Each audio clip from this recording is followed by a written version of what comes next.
The presentation given to me today is reducing treatment delays with a modified no-fly policy. Long wait times and/or delay in the start of radiotherapy potentially compromise the timeliness for treatment of cancer patients. If we rush high-risk tasks to compensate for planning delays to start on time, that potentially compromises the patient safety. The purpose of this work was to design changes in planning processes and scheduling to reduce the delays and risk in the start and delivery of treatment. Now we have a quality checklist process map. We analyze the failure modes and effects. We identify the high risk steps forward and we reverse if we identify any failure modes.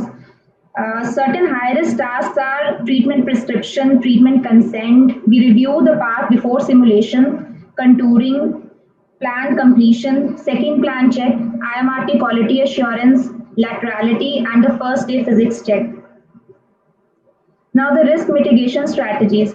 As per Institute for Safe Medication Practices, the most effective to least effective strategies are forcing functions and constraints, automation and computerization, simplification and standardization, reminders, double checks, checklist, policies and procedures, training and education.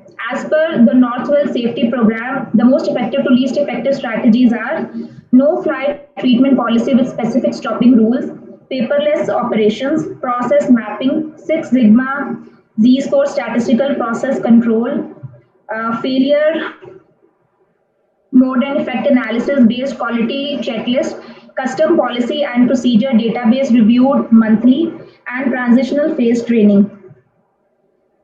Now this is a standard process where the CT simulation is done, then the contouring is done, plan is made, which is reviewed, which is exported, quality assurance is done, the second check is done, and the treatment is started. This is a standard process, whereas in delay rush process, what happens? The contouring is delayed and the further steps, they are rushed to start on-time treatment. Now, no-fly process. No-fly process, it forces the activity into timed intervals and it penalizes for any failure to complete. Now, no-fly policy, we have 7 steps for initiation of radiation therapy, consultation and the treatment, CT simulation and the contouring, chart rounds, treatment planning, plan approval, second physics check, then plan is uploaded, the treatment is initiated.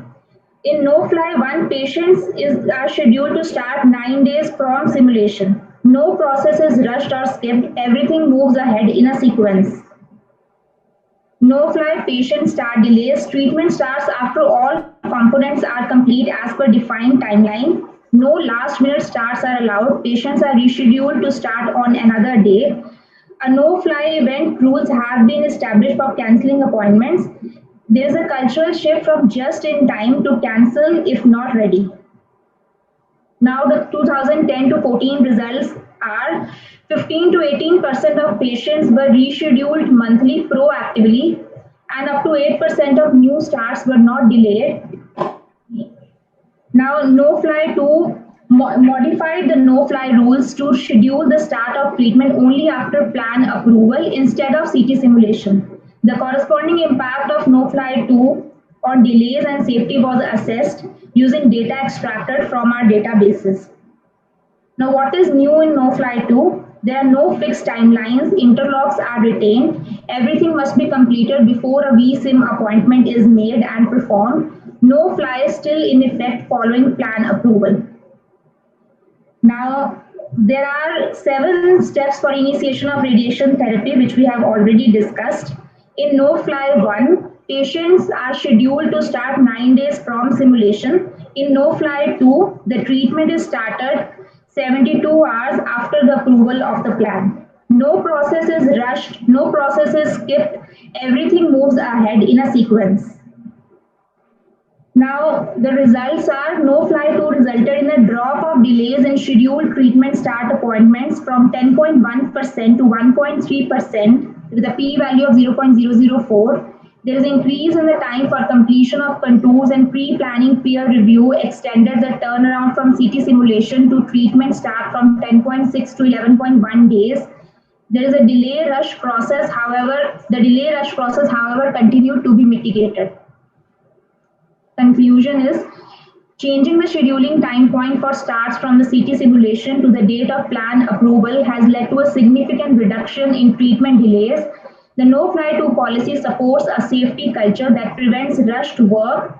Future work will focus on improving the efficiency for treatment starts.